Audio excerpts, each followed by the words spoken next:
from Finesse and welcome to Business Tips Practical that create results magical. Today I'm going to talk about a very current topic जो 3 labour code bills Rajya Sabha में पास हुए हैं. We are going to talk about the scope and we will do an analysis of its impact. हालांकि इसका actual impact हमें तब पता चलेगा when it is notified and implemented. आज एक early analysis करेंगे because these are early days yet. मैं एक चीज आपको रिमाइंड कराना चाहूंगी कि कई बार कई लॉज के कोड्स के अनइंटेंडेड कॉन्सिक्वेंसेस हो जाते हैं. अगर आपको ध्यान होगा 2018 में जब मैटरनिटी लीव 12 वीक्स से 26 वीक्स की गई थी, there was a lot of optimism and happiness. But हमने बहुत very soon we saw that people started hesitating about hiring women employees. But having said that, I will take you through some slides and I would want you to analyze the impact of these 3 codes. The Industrial Relations Code 2020, the Occupational Safety, Health and Working Conditions Code 2020, the Code on Social Security 2020. Essentially ये 24 central labour laws हैं जिनको मर्ज किया गया. तो मैं सबसे पहले start करना चाहूंगी इंडस्ट्रियल रिलेशंस कोड 2020. सबसे पहले इसने इंपैक्ट किया है हायरिंग और फायरिंग रूल्स को. इस कोड के पहले कोई भी यूनिट जो 100 या ज्यादा वर्कर्स को एम्प्लॉय करती थी, in the case of manufacturing units, plantation and mines, they could not shut down the plants और ये workers को नहीं fire कर सकते थे without the prior approval of government. और जो workman category है उसमें पहले labor laws require करते थे 30 to 90 day notice. Now only firms जिनके 300 या ज्यादा workers और employees हैं उनको गवर्नमेंट का अप्रूवल लेना पड़ेगा. और उसके अंदर भी गवर्नमेंट ने ये कहा है कि अगर अथॉरिटीज अप्रूवल को रिस्पॉन्ड नहीं करती हैं तो retrenchment proposal automatically it will be deemed as approved.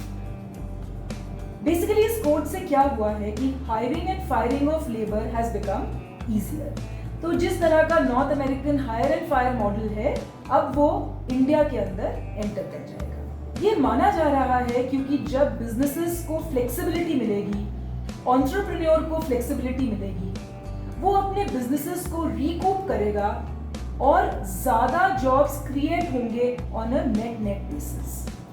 सो इससे फ्लेक्सिबिलिटी मिलती है एंटरप्रेन्योर को और एम्प्लॉइज के लिए ज्यादा जॉब्स क्रिएट होंगे. ये एक अपॉर्चुनिटी है. अब यहाँ पे ओपिनियन डिवाइडेड है. इंडस्ट्री ऑप्टिमिस्टिक है कि ये इंडस्ट्री को भी हेल्प करेगा और एम्प्लॉइज को भी हेल्प करेगा, पर जो ट्रेड यूनियंस और इंडस्ट्री एक्सपर्ट्स हैं वो मानते हैं कि इससे ज्यादा अनएम्प्लॉयमेंट बढ़ेगा. एक बार समझें कि इसका रैशनल क्या था. जो इकोनॉमिस्ट हैं वो काफी टाइम से कह रहे थे कि जो इंडिया के लेबर लॉज हैं वो काफी आउटडेटेड हैं and there is a change that is required.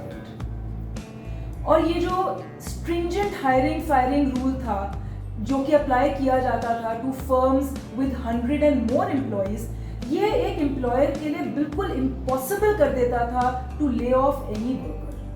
और ये क्या करता था, ये एडवर्सली एक्ट करता था छोटी फर्म्स पे कि वो छोटे ही रह जाएं ताकि जो रूल्स को उन्हें फॉलो नहीं करना पड़े.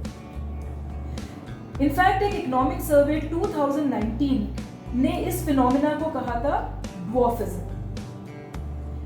बेसिकली जो फर्म्स थी उनके लिए एक नेगेटिव इंसेंटिव था कि भाई छोटे रहो ताकि आप किसी भी लॉ के अंदर नहीं फंसो. सेंटर ने इसके अंदर पर्टिकुलरली राजस्थान का केस देखा जिसने 2014 में ये वाली requirement of prior permission before retrenchment खत्म कर दी थी. और राजस्थान में देखा गया कि जो नंबर ऑफ फैक्ट्रीज हैं जिसमें 100 से ज्यादा वर्कर्स एम्प्लॉय किए जा रहे हैं वो सिग्निफिकेंटली इंप्रूव हुआ. वर्ल्ड बैंक भी ये कहता है कि अगर लेस रिस्ट्रिक्टिव लॉज होंगे तो हमारी कंट्री में, इंडिया में approximately 2.8 million better quality jobs create होंगे हर साल।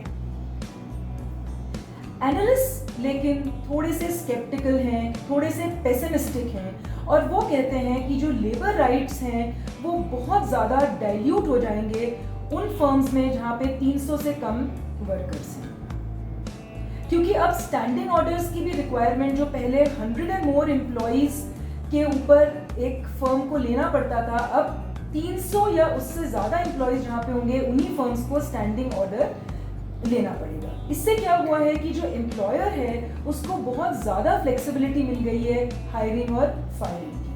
अब वो एलिजिड मिसकंडक्ट और इकोनॉमिक रीजंस के लिए फायरिंग कर सकते हैं, रिट्रेंचमेंट कर सकते हैं।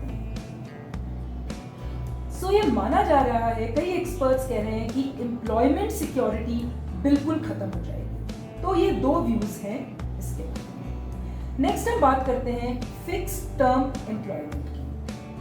अब क्या हुआ है कि फिक्स्ड टर्म हायरिंग को लीगलाइज कर दिया गया है और इससे माना जाता है कि एम्प्लॉयर भी बेनिफिट करेगा और एम्प्लॉय भी बेनिफिट करेगा। अब एम्प्लॉयर वरिड नहीं होगा कि मैंने एक बार हायर कर लिया तो अब मैं किसी को हटा ही नहीं सकता, और एम्प्लॉय को भी बहुत क्लियर होगा उसको कितने टाइम के लिए हायर किया जाएगा। तो ये माना जा रहा है कि अब इस फिक्स्ड टर्म एम्प्लॉयमेंट से ज़्यादा अपॉर्चुनिटीज मिलेंगी वर्कर्स को। और सबसे बढ़िया बात यह है कि ये जो एम्प्लॉइज हैं इनको स्टैट्यूटरीली एंटाइटल कर दिया है सारी बेनिफिट्स एंड सर्विस कंडीशंस के लिए जो कि एक रेगुलर एम्प्लॉय को दी जाती है।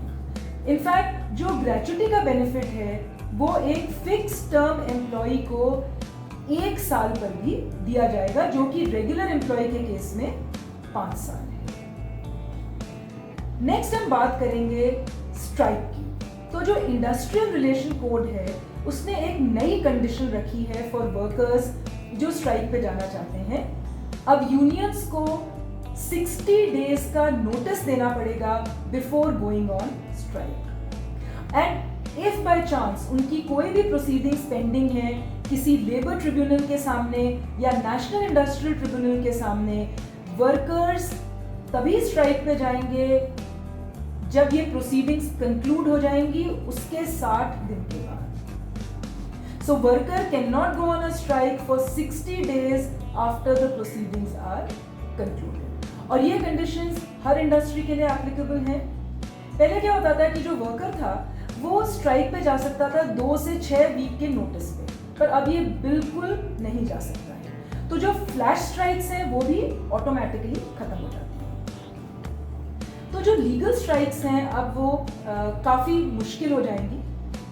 इन अ वे एक गुड न्यूज़ है इंडस्ट्री के लिए, क्योंकि अब अनइंटरप्टेड वर्क रहेगा, एक बेटर कोलैबोरेशन रहेगा, और कई बार जो स्ट्राइक्स नॉन इश्यूज पे या ईगो इश्यूज पे कर दी जाती थी अब वो नहीं हो पाएंगी, और there will be more time also for both the parties to think about it. Next we will talk about code on occupational safety, health and working conditions for contract workers. इसमें सबसे वेलकम चेंज ये आया है कि अब कोई भी gender discrimination किसी भी वर्क टाइप के लिए नहीं किया जाएगा, और ये एंटाइटल करेगा जो विमेन हैं to be employed in all establishments for all types of work even during the night. इससे उम्मीद की जा रही है कि जो विमेन्स पार्टिसिपेशन है वो काफ़ी हद तक इंक्रीज होगा वर्कफोर्स में। इनफैक्ट ये कोड ये भी कहता है कि अगर विमेन को किसी हजार्डस या डेंजरस ऑपरेशन में काम करना पड़ेगा तो गवर्नमेंट डायरेक्ट करेगी एम्प्लॉयर को टू एंश्योर एडिक्वेट सेफगार्ड्स।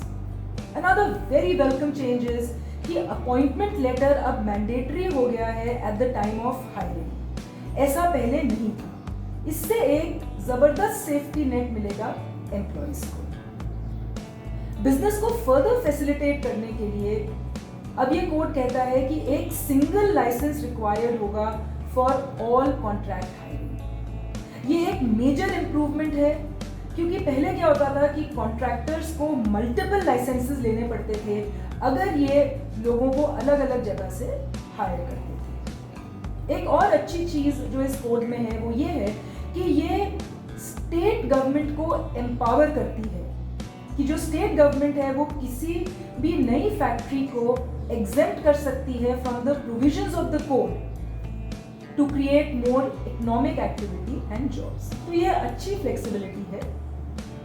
और जो सोशल सिक्योरिटी कोड है ये कहता है कि now you will be required to set up a national social security board जो कि सेंट्रल गवर्नमेंट को रेकमेंड करेगा कि क्या स्कीम्स उनको लेके आनी चाहिए फॉर द अनऑर्गेनाइज्ड वर्कर। जो एग्रीगेटर्स गिग वर्कर्स को एम्प्लॉय करते हैं उनको 1 to 2% of their annual turnover contribute करना पड़ेगा फॉर सोशल सिक्योरिटी। जो गवर्नमेंट है वो time to time welfare schemes formulate करेगी और नोटिफाई करेगी, और ये स्कीम्स किसी भी चीज़ को रिलेटेड हो सकते हैं। The entire spectrum starting from provident fund, employment injury benefit, housing, educational schemes for children, skill upgradation of workers, funeral assistance and old age homes.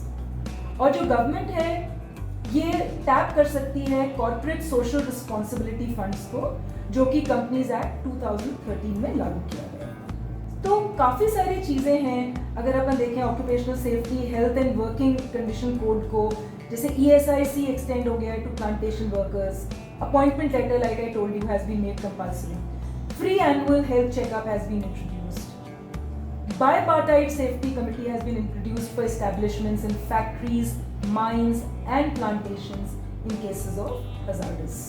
जो नए रूल्स हैं उन्होंने थ्रेशोल्ड रिड्यूस कर दिया है for establishment of canteen and creche. जो migrant workers हैं जो सबसे ज़्यादा हार्ड हिट थे कोविड टाइम्स में, वो they will be able to port ration facilities and avail of benefits from the building and other construction cess. तो ये सब चीज़ें इन कोड्स के अंदर हैं, लेकिन लेट मी रीइटरेट कि जो एक्सपर्ट्स हैं वो काफ़ी एप्रीहेंसिव हैं इन सब चेंजेस के बारे में। So I hope this has been helpful, but like I said, they are very early days. अभी देखना पड़ेगा इसका एक्चुअल इम्पैक्ट क्या है, and I will keep coming back to you with latest analysis. इस वीकेंड बोनांजा में again we are coming back with a very interesting session on sales, and to answer your question what's wrong with my sales, मुझसे sales क्यों नहीं होती है। Do like, share and subscribe to our channel. Keep watching. Stay tuned in.